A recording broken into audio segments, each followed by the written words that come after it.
What if the setting of a story wasn't just where things happen, but why they happen? What if the smallest objects in a story, maybe a bird, a pen, a flower, held the power to start a revolution? Setting and symbolism help tell us what a story is really about, not just what's happening, but why it's happening. It gives the author or filmmaker various different ways to express meaning, purpose, or underlying themes in a poetic and artistic way instead of just saying it outright. Today, I'll be talking about how setting and symbolism creates purpose in film. Let's get the ball rolling. Firstly, we have setting.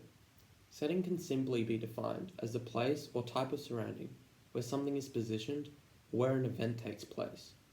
Without setting, a story simply doesn't exist. Whilst it may oftentimes be written off as simply the where element of a text, without setting, there is no who, there is no why, there is no what. I could go on forever. But for the sake of time, let's keep moving. Next, we have symbolism. Every story, whether it's a book or a film, is trying to make you think or feel something beyond just the plot. Symbolism is a literary device that uses symbols such as objects or events to represent something of deeper meaning. Something beyond what the eyes pick up just from watching. Symbolism is purpose's best buddy. Without purpose, symbolism would lose its impact, because then what would symbolism be representing at all? Without symbolism, purpose would lack depth and nuance. People watching movies don't want everything written out for them. Symbolism, in a way, gives the audience a chance to interpret for themselves and utilize critical thinking to put two and two together, whatever the two and two may be.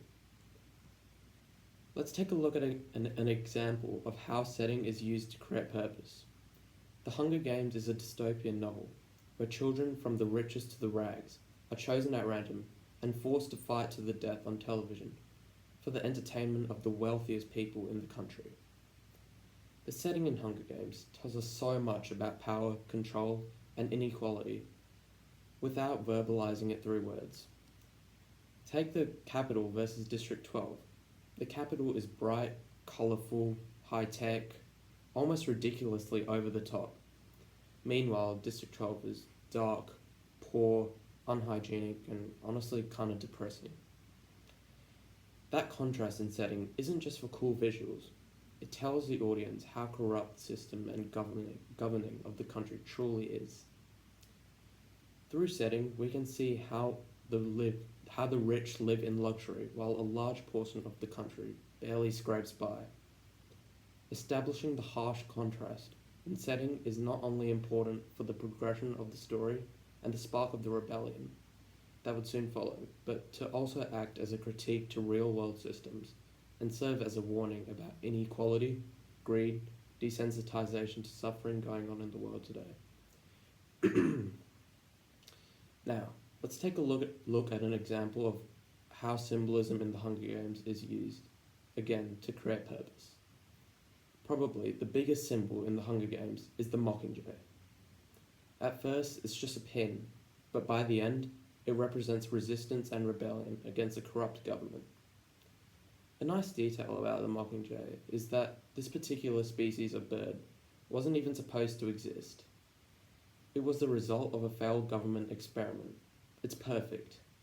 The Mockingjay is a symbol of rebellion against the Capitol, yet it was created by the Capitol. This fact in itself is actually symbolic of the idea that sometimes poorly functioning systems create the seeds of their own downfall.